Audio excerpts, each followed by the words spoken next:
एक राजा का बहुत वफादार सेवक, बहुत लंबी समय से सेवा करता चला आ रहा था, पर बहुत गरीब था। एक बार राजा ने खुश होकर के दीपावली के अवसर पर उससे कहा कि आपको बहुत समय हो गया है सेवा करते, उस धनवान से क्या प्रयोजन जो अपनी सेवा को अपने जैसा न बना ले। तुल्यावरण की गौतुलते किंवा भूत्यास्तम या यह नाम क्षमम करोगी। तो आप एक काम करो, 3 घंटे का समय आपको दिया जाता है। आप हीरेमती जवाहरात की कक्षा में जाओ, जो कुछ लेना हो ले लेना। सुन करके खुश हो गया, हीरेमती जवाहरात के कक्ष में, और जो लेना हो वो ले लेना। बहुत अच्छी बात है। मन में खुश हुआ कि अब तो मैं माला माल हो जाऊंगा। अपने आप को सुखी महसूस करने लगा। गया, द्वारपाल साथ में गया, और जैसे ही उसने उस हीरे मोती जवाहरात के कक्ष में प्रवेश किया, बहुत सुंदर एक से एक आइटम रखे हुए थे। बड़ा फर्नीचर था, उसमें बहुत अच्छे शोकेस में तरह तरह के उसने अपने जीवन में कभी देखे नहीं थे। ऐसे ऐसे खेल खिलौने, जानवरों की जोड़ियाँ, फूल, चित्र, वो सब हीरे मोती जवाहरात के। हाँ, वो जैसे ही सबसे पहले उपकरण को, उस इंस्ट्रूमेंट्स को उसने देखा तो एकदम चकित रह गया देखकर, और देखने से उसे तृप्ति नहीं हुई। उसने उसको हाथ लगाया, जैसे ही छूना चाहा वो बिखर गया। वो जो खिलौना था उसके हाथ लगाते ही बिखर गया। द्वारपाल ने कहा, भाई देखो ये तो गड़बड़ कर दिया आपने, इतना कीमती खिलौना आपने बिगाड़ दिया, गड़बड़ कर दिया। आप इसको यथावत कर दो, पूर्व स्थिति में जमा दो, जैसा था वैसे ही कर दो, अन्यथा आप आगे नहीं बढ़ सकते। आपको एक से बढ़कर एक दिख रहे हैं, आप आगे की ओर बढ़ना चाह रहे हैं, लेकिन नहीं, पहले इसको ठीक कर दो। अब वो भोला प्राणी उसी को जमाते रहा, जमाते रहा, जमाते रहा। 3 घंटे हो गए, उसने घड़ी देखी, हाथ पकड़ के बाहर निकाल दिया।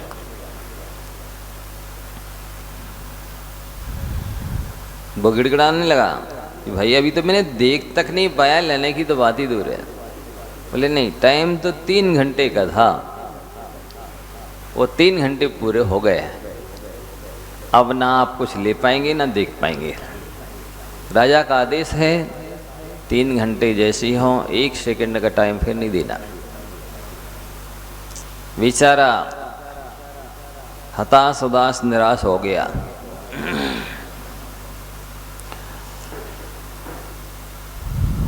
बाहर आ गया, रोने लगा।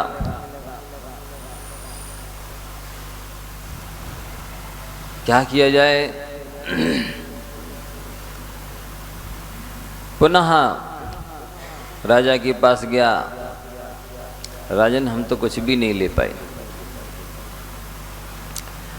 राजा ने बोला कि भाई इसमें हमारी गलती नहीं है, हमने आपको 3 घंटे दिए थे,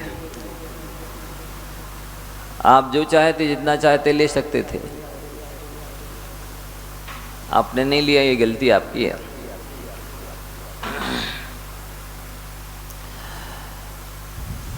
राजन मुझे एक मौका और दिया जाए। राजा ने करुणा से उसे एक मौका दिया और कहा कि ठीक है जाओ, अब इन्हें सोने चांदी के कमरे में ले जाओ। एक मौका और दिया जाता है और राजा ने सोने चांदी के कक्ष में उसे भेज दिया। जैसे वो गया, चूंकि राजा का आदेश था, राजा का आदमी था, राजकीय अतिथि था वो, जब वहां गया तो वहां उसका आतिथ्य किया गया। महिलाएं डांस कर रही थी, बहुत सुंदर स्वागत किया गया और उस आतिथ्य सत्कार में इस तरह से व्यस्त हो गया कि 3 घंटे कब निकल गए उसे पता ही नहीं चला। और जैसे ही 3 घंटे हुए, पुनः राज कर्मचारी ने उसका हाथ पकड़ा और बाहर कर दिया। बेचारा अब भी कुछ नहीं ले पाया, एक से एक चीजें थी, चाहता तो बहुत कुछ ले सकता था, लेकिन उसने कुछ भी नहीं लिया। अब की बार तो और ज़्यादा हताश निराश हुआ कि हमसे बहुत बड़ी गलती हो गई, कितना हमने श्रम किया है।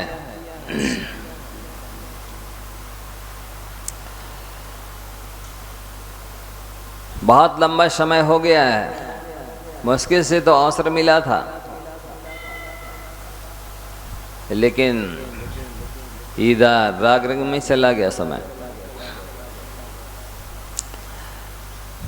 पुनः रोते गिड़गिड़ाते राजा के पास फिर गया कि राजन मैंने तो अभी भी फिर कुछ नहीं ले पाया, आपको स्वर्णिम अवसर दिया गया था लेकिन आपने उसका सदुपयोग नहीं किया। राजन अब की बार गलती नहीं होगी, बस एक मौका और दे दिया जाए।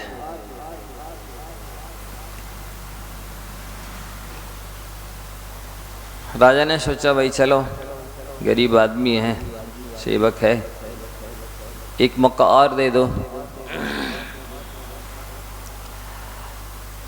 तीसरी बार उसे मौका दिया गया। अब की बार पीतल तांबे के कमरे में उसको भेजा गया कि आपको जो चाहिए जितना चाहिए ले लेना। अब चूंकि उसको भागते भागते अनेक तरह की उहापोह करते हुए दिन भर हो गया था, थक चुका था। जैसे ही वो वहां गया तो सबसे पहले उस पीतल और तांबे के कक्ष के बाहर में ड्राइंग रूम था, बहुत सुंदर एयर कंडीशन की व्यवस्था थी, हर तरह की नहाने धोने की, विश्राम की, भोजन की, मनोरंजन की व्यवस्था थी। मैं सोचने लगा चलो पहले नहा धो करके अच्छे से खा पी लिया जाए। और जैसे ही उसने भरपेट खाया तो सोचता दो थोड़ा सा विश्राम और कर ले, फिर तो लेना ही है।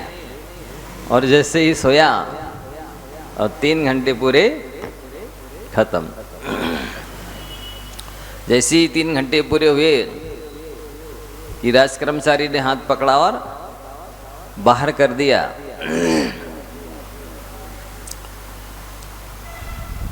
उसका सारा समय श्रम यूं ही चला गया, वो कुछ भी नहीं कर पाया और कुछ भी नहीं ले पाया। ये बंधुओं, ये किसी दूसरे की कहानी नहीं है, ये अब सब अपन लोगों की कहानी है।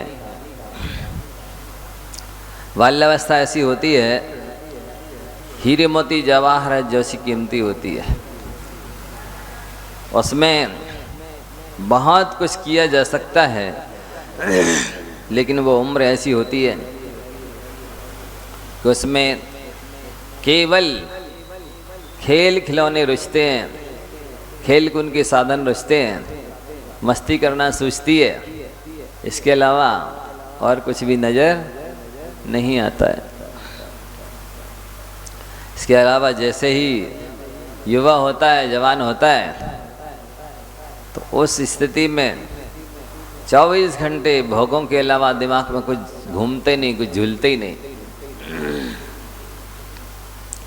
और पूरी जो अच्छी सर्वसावन मतलब शक्ति संपन्न, बुद्धि संपन्न अवस्था है, और उस अवस्था में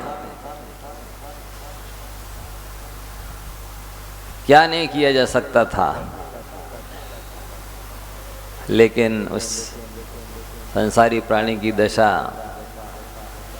बहुत दयनीय है, विचारणीय है। युवा अवस्था में सब कुछ हो सकता है।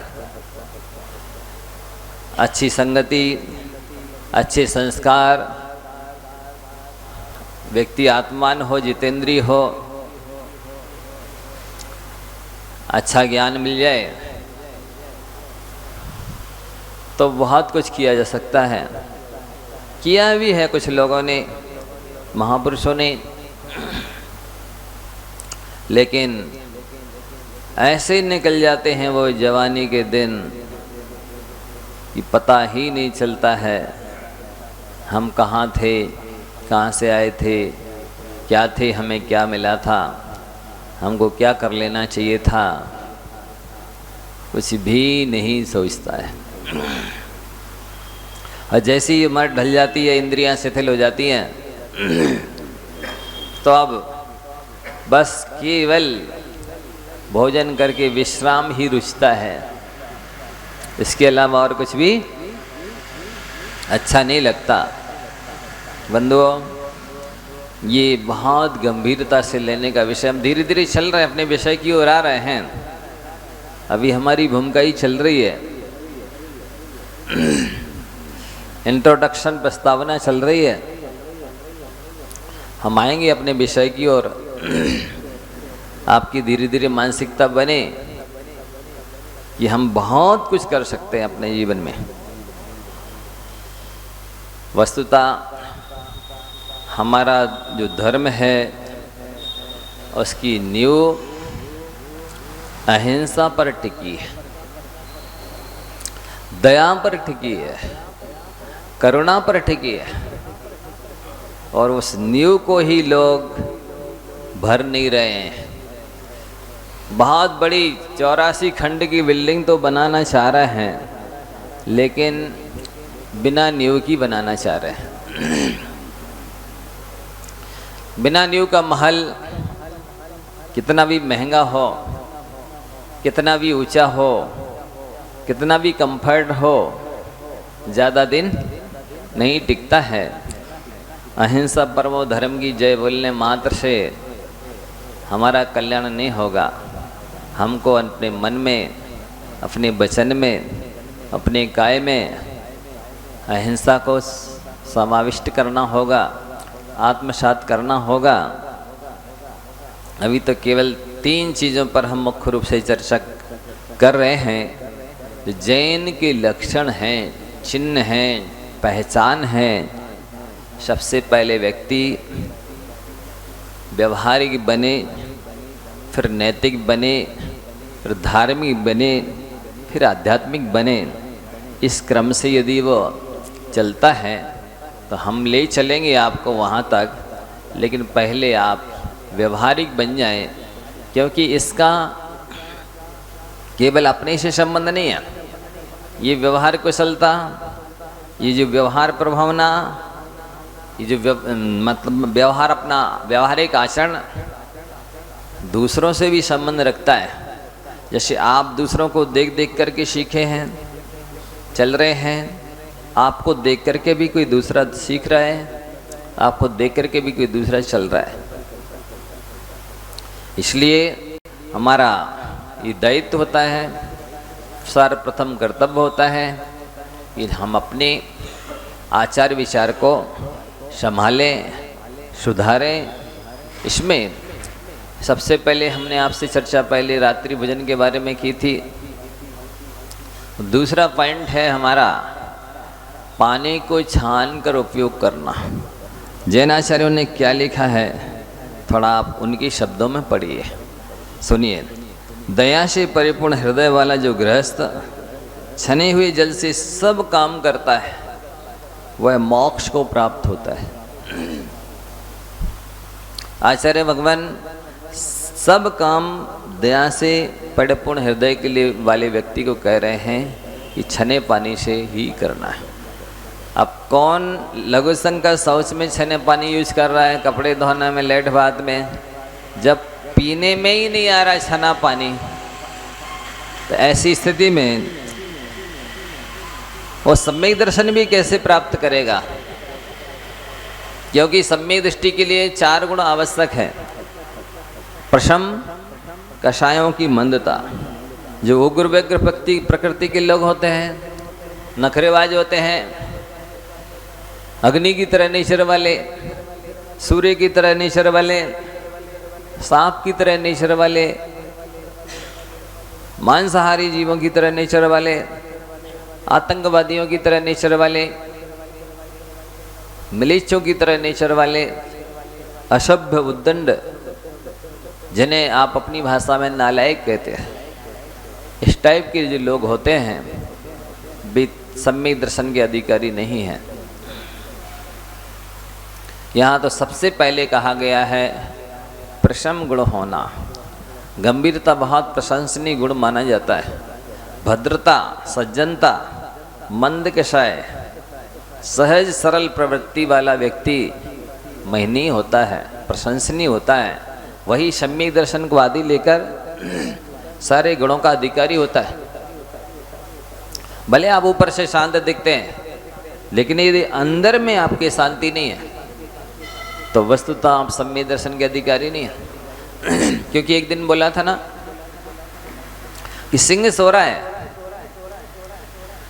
अभी वो शिकार नहीं कर रहा है, लेकिन इसके बाद भी बहुत शांत बैठा हो, बिल्कुल शांत हो, इसके बाद भी क्या उसे आप व्रती मान लेंगे? उसके बाद भी आप क्या उसे सज्जन, भद्र, शाकाहारी मान लेंगे? क्यों नहीं मानेंगे? क्योंकि वो कभी भी उठ करके शिकार कर सकता है, आक्रमण कर सकता है, हिंसा कर सकता है।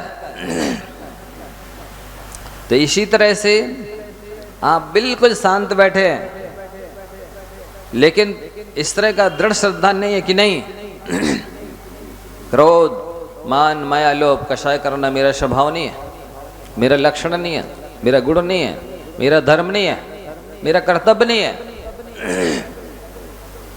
मुझे किसी भी स्थिति में, चाहे लाखों करोड़ों का नुकसान हो और चाहे कैसे भी व्यवहार हो, हमें अपना स्वभाव नहीं छोड़ना है। यदि ये लक्ष्य, ये नेचर, ये श्रद्धा नहीं है तो दो व्यक्ति भी सोती हुई शेर के समान है, सोती हुई बिल्ली के समान है, सोते हुए चीता और व्याघ्र के समान है। क्योंकि उसका त्याग नहीं, क्योंकि उसका लक्ष्य नहीं है, संकल्प नहीं है कि नहीं हम विभाव में नहीं जाएंगे, हम जो भी करेंगे उसका परिणाम हमें ही भोगना है। जैसे कल बताया था, ये 2 सत्य हैं, ये जिसका भी जन्म हुआ उसका मरण नियम से होता है, जिसका भी संयोग हुआ उसका वियोग नियम से होता है। आज ये तीसरा सुनिए, जैसी करनी वैसी भरनी। आप इस सिद्धांत को कभी मत भूलें। अकेले में हो, अंधेरे में हो, चाहे भीड़ में हो, दिन में हो, चाहे मंदिर में हो, घर में हो, दुकान में हो, ऑफिस में हो, बाजार में, कहीं भी हो, एक एक समय की मन वचन काय की जो चेष्टा है, एक्शन है, क्रियाकलाप है, आचार विचार हैं, वो सब पूरे आपके काउंट हो रहे हैं। जैसे कैसेट होती है, सीडी होती है, पेन ड्राइव होती है, उसमें जिस ढंग से जो मैटर भर दिया जाता है सेम रिपीट होता है। दोबारा कभी भी आप उसे देख लीजिए, सुन लीजिए। ठीक इसी प्रकार से आप जो भी करेंगे, एक एक समय, एक एक एक्शन, सब कुछ आपको वैसा ही भोगना है। आगे लिखते हैं, सत्पुरुषों ने जैन धर्म के नीति मार्ग में ऐसा ही कहा है कि पानी का छानना धर्म है। यह धर्म तीनों लोकों में प्रसिद्ध है। जिनने जैन शास्त्र नहीं पढ़े हैं, जैन संतों को प्रवचन को नहीं सुना है, वो भी यदि आप पानी छान करके पी रहे हैं, छान रहे हैं पानी, तो वो चाहे बाल गोपाल हो, कोई भी जैन जैनेतर हो, वो कह देगा आप जैन हैं। किसी को सुना नहीं उसने, कोई शास्त्र नहीं पढ़े कि जैन लोग पानी छान करके पीते हैं, लेकिन वो कह देगा कि आप पानी छान रहे, इसका मतलब जैन है। तीनों लोकों में प्रसिद्ध है। यहाँ तक आता है कि एक विजय विजया सेठ सेठानी रहते हैं, उनसे एक बार पानी छानने के बाद जो ऊपर बचती है ना जीभ, जीवानी या बिलछानी, आप लोग क्या बोलते हैं, बिलछानी, तो वो जहाँ से पानी लाए थे वहाँ नहीं डाल पाए, जमीन में गिर गया वो बिलछानी जीवानी। तो उसका गुरु महाराज से प्रायश्चित लिया। क्या प्रायश्चित दिया गया कि आप किसी ऐसे सेठ सेठानी को भोजन कराएं जिसके भोजन कराने से आपका काला चंदवा सफ़ेद हो जाए, तो आपका शुद्धि हो जाएगी, प्रायश्चित हो जाएगा। अनेक लोगों को भोजन कराया गया, लेकिन काला चंदवा सफ़ेद नहीं हुआ। जैसे ही विजय विजया, जो कि बाल्यावस्था में गुरुकुलों में, जैसे प्रतिभा स्थली जैसे स्थानों में पढ़े लिखे थे, उस समय अच्छे संस्कार मिले, संगति मिली, सद्ज्ञान मिला, तो नियम ले लिया था कि आगे यदि गृहस्थी बसाएंगे, शादी कराएंगे, तो हम शुक्ल पक्ष में ब्रह्मचर्य से रहेंगे। वो अलग पढ़ती थी विजया, ये विजय किसी दूसरे गुरुकुल में पढ़ता था। इसने नियम ले लिया कि यदि गृहस्थी बसाएंगे आगे, एक तो बसाएंगे नहीं, और बसाएंगे तो कृष्ण पक्ष में ब्रह्मचर्य से रहेंगे। योग नियोग से उन दोनों की शादी हो गई। पहले से उन्हें मालूम नहीं था, शादी के बाद पता चला। अब एक का शुक्ल पक्ष का ब्रह्मचर्य है, एक का कृष्ण पक्ष का ब्रह्मचर्य है। पता चला तो दोनों ने फिर पूरा ही व्रत ले लिया कि अब तो व्रत हो ही गया। हो जब उन सेठ सेठानी को भोजन कराया तो काला चंदोबा सफ़ेद हो गया था। मतलब इतना प्रायश्चित एक बार की जीवानी बिलछानी गिरने का दिया गया था। आप अपने मन लगा सकते हैं कि वो पाप है, अधर्म है। पहले ये बताया गया कि पानी केवल एक इंद्री नहीं है, जल का एक जीव एक इंद्री है, लेकिन उसमें 2 इंद्री, 3 इंद्री, 4 इंद्री, असनी शनि पंचेंद्री, सटकाए के जीव रहते हैं। यदि अनछना पानी कोई पी रहा है तो वो खून पी रहा है, मांस खा रहा है, वो अपने आप को शाकाहारी नहीं कह सकता है। मैं शुद्ध सात्विक भोजन पानी लेता हूँ ऐसा नहीं कह सकता है। इस विषय को बताने की इसलिए आवश्यकता है कि अब तो किसी को ना विवेक रहा है, ना दया रही है, ना लज्जा रही है, ना करुणा रही है, ना भय रहा है। जिनको छना पानी यूज करने में कोई डर नहीं लगता, आएंगे भी तुरंत, पैर धो लेंगे मंदिर के बाहर, कोई छन्ना है कि अनछना है, छन्ने लगी कि नहीं लगी है, कितना पानी हम ढोल रहे हैं, कहीं भी पानी पीने में, होटल में, घर में, दुकान में, कोई बिल्कुल भी जरा भी झिझक नहीं होती कि पानी कब का छना है, छना भी है कि नहीं छना है, गट गट किया चलते। इसमें कोई आचार विचार में रह नहीं गया लोगों के, इसलिए बताने की जरूरत है। और ये आप सामान्य चीज न समझे, क्या बता रहे महाराज जी, ये जैन आचार है बता रहे हैं हम, ये भगवान का उपदेश आपको दिया जा रहा है। और आगे बहुत सारी चीजें बताएंगे, आप सुनते जाइए क्या क्या बताएंगे, एकदम जल्दी निर्णय नहीं लेना, अरे ये हमारे काम का नहीं है। बेकाम चीज नहीं सुनाई जाती है गणधर की गद्दी पर बैठ करके, काम की चीज ही बताई जाएगी जो आपके जीवन को उन्नत बनाएगी, उज्जवल बनाएगी, बहुमूल्य बनाएगी, वो चीज बताई जाएंगी। धीरे धीरे बताएंगे, एक ही दिन में सब कुछ नहीं बताया जा सकता, क्रम क्रम से बताएंगे। इस उपदेश को आप फालतू न समझे, सामान्य न समझे, महीनी उपदेश है।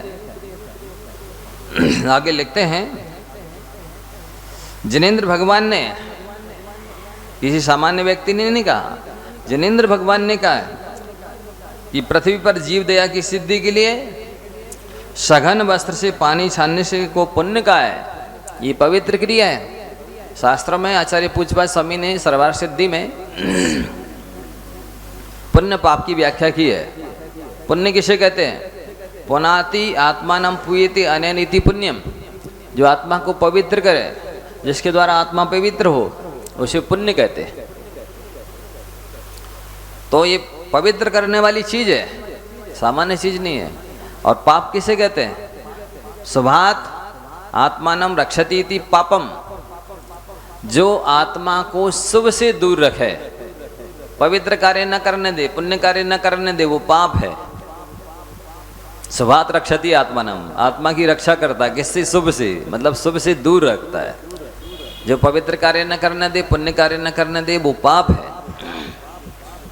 तो यदि आप ये शुभ क्रिया नहीं कर पा रहे हैं तो आपके पाप का उदय है, आप अपने आप को पुण्यात्मा न समझें। यदि है भी पुण्यात्मा तो सुन लीजिए, पुण्यानुबंधी पुण्य, पापानुबंधी पुण्य, पापानुबंधी पाप, पापानुबंधी पुण्य, चार तरह की चीजें होती हैं, इनको समझने की कोशिश कीजिए। एक बार अकबर ने बीरबल से कहा, बीरबल ऐसे चार लोग लाओ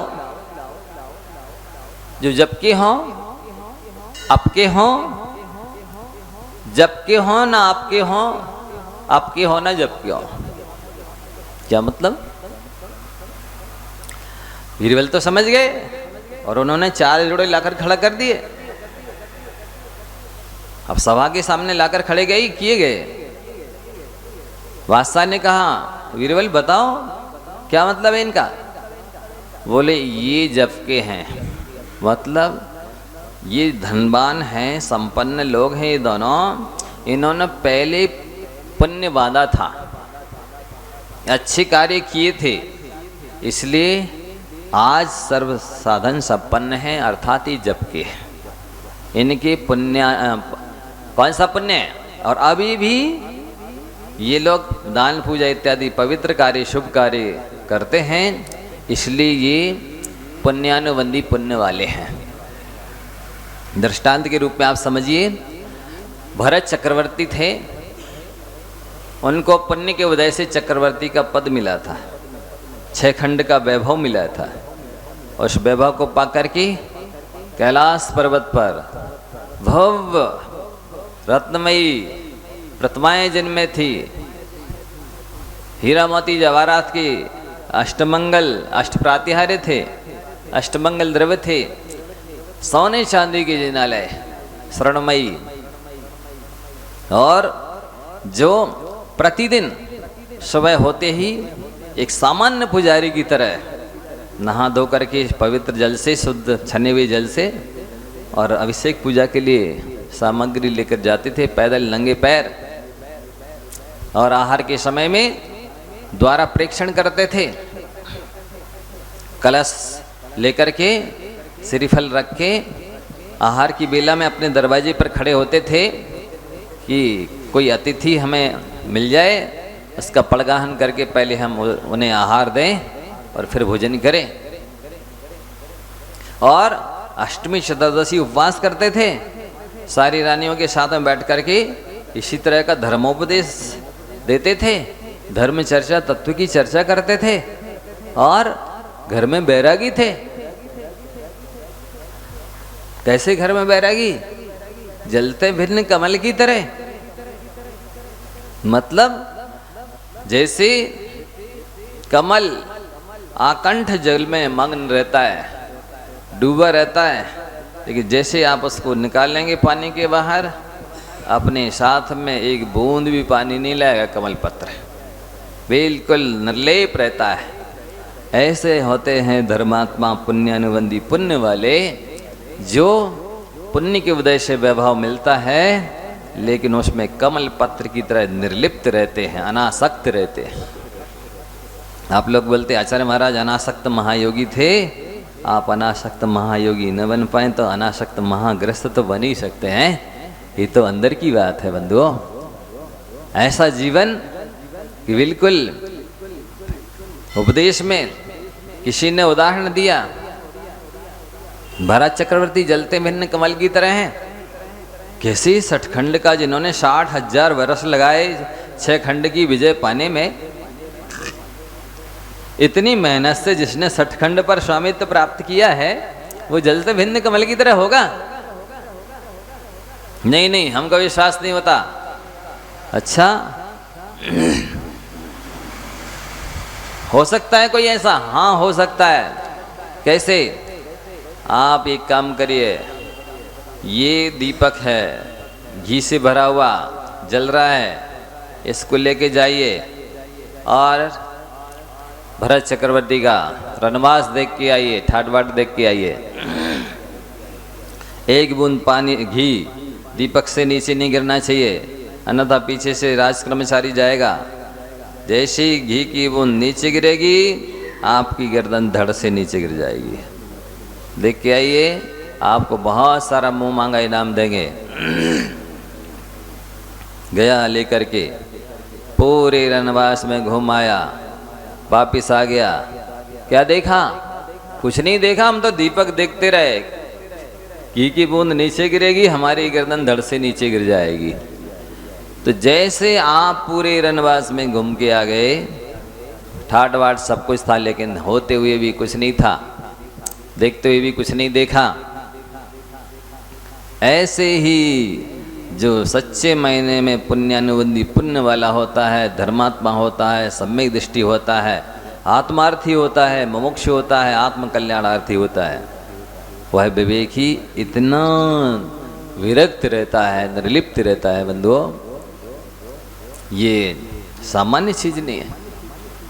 सम्यक दर्शन को कहा जाता है तराजू के एक पलड़े पर रखो सम्यक दर्शन, एक तरफ 3 लोक की संपत्ति रखो। 3 लोक की संपत्ति पासंग में चली जाएगी, पर सम्यक दर्शन का पलड़ा हिलेगा भी नहीं, इतना भारी, इतना महीनी है, इतना पूज्य है। ऐसा सम्यक दर्शन जिस किसी को नहीं होता बंधुओं, जिसके होते ही संसार 90% खत्म हो जाता है बंधुओं। जैसे आपको किसी को 5 अंकों का कर्जा देना है, ध्यान देना, 5 अंकों का कर्ज देना है। अब उसमें से 5 9 के अंक हैं, 1 9 का अंक आपने चुका दिया, कितने बचे? 9,999। सीधे अभी 99,999 थे, 90,000 का कर चुक गए ना। ऐसे ही अपन संसारी प्राणियों ने मिथ्या दर्शन, अविरति, प्रमाद, कषाय, योग, इन 5 प्रत्ययों के माध्यम से कर्मों का कर्जा लिया हुआ है।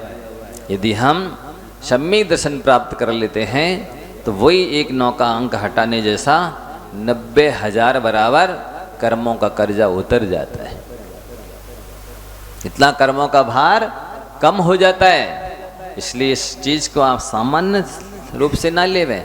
हम जो भूमिका बना रहे हैं वह आपकी सम्यक दर्शन की भूमिका बना रहे बंधुओं। सम्यक दर्शन के अभाव में आप कितनी धर्म कर्म कर लेना, संसार एक सुई की नोक बराबर, नोक में जितना पानी आएगा उतना भी संसार खत्म नहीं होगा। संसार जब भी खत्म होगा, कम होगा, और सम्यक दर्शन से शुरुआत होगी बंधुओं।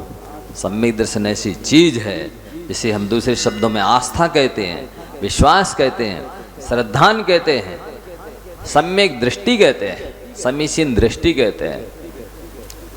तो फैथ, वो विश्वास जब तक नहीं होगा जब तक कि आप ये प्रारंभिक चीज़ें अपने जीवन में नहीं लाएंगे। इसलिए धीरे धीरे हम भूमिका बना रहे हैं। आपके आचार विचार को कैसे सुधारना, परिष्कृत करना है, कहाँ तक हमको ले जाना है, मेरी दृष्टि में सब है। लेकिन बहुत जल्दी निर्णय नहीं लेना कि ये चीज़ मेरे काम की नहीं है, क्या ये आर्ट ऑफ लिविंग कहलाती है, मुझे सब पता क्या कहलाती है, क्या बताना है, कहाँ से शुरू करना, कहाँ पर अंत करना है, सब पता है। आपका कर्तव्य है, फर्ज है, या आप सुनते जाइए केवल।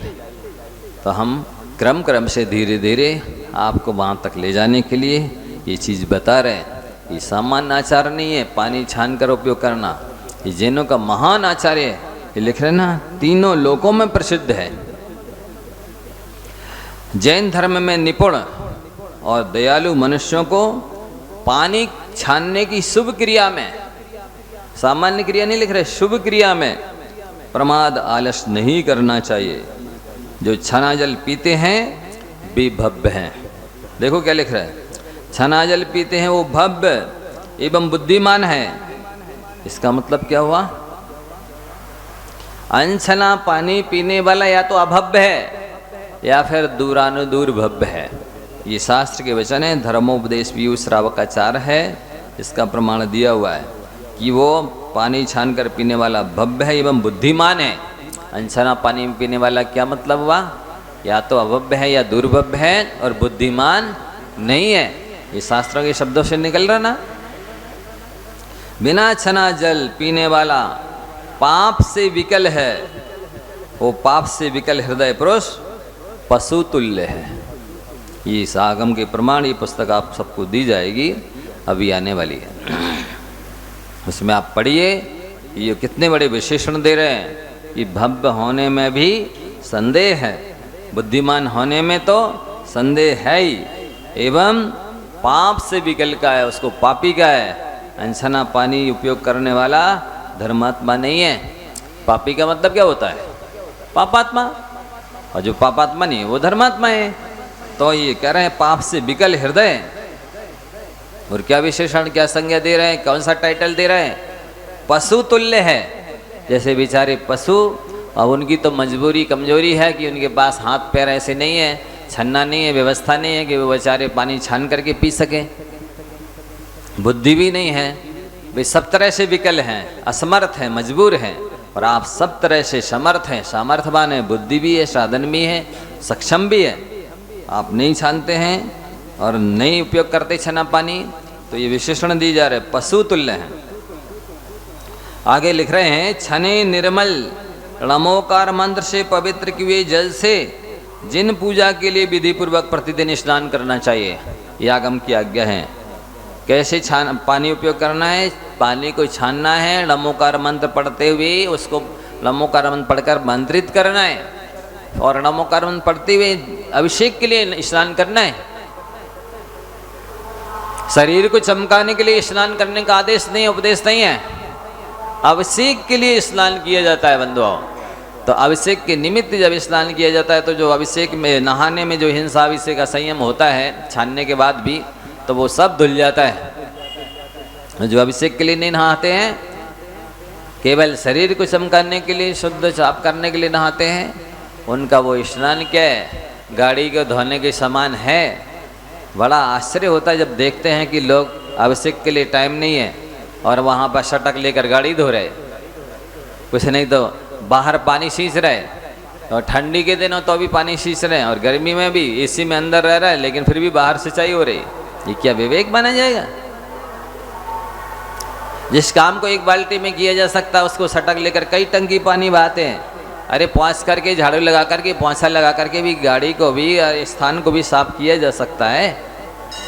विवेक से काम करने पर 90% पाप से बच जाएंगे आप उसी स्थान पर रहते हुए, और ये विवेक न होने से अनंत गुना ज़्यादा पाप बांधते हैं। तो क्या लिख रहे हैं आचार्य महाराज, छने निर्मल लमोकार मंत्र से पवित्र किए हुए जिन पूजा के लिए विधि पूर्वक प्रतिदिन स्नान करना चाहिए। ये आज्ञा है। आप अभिषेक के लिए भी आ रहे हैं लेकिन पानी को छान के उपयोग नहीं किया है तो वो अभिषेक आप जितना पुण्य बंद करते उतना नहीं होगा, क्योंकि आपने अनछने पानी से नहाया है। दया आपके अंदर नहीं है। भगवान की आज्ञा क्या है, कोई भी काम करें सबसे पहले दया को ख्याल में रखकर करना है।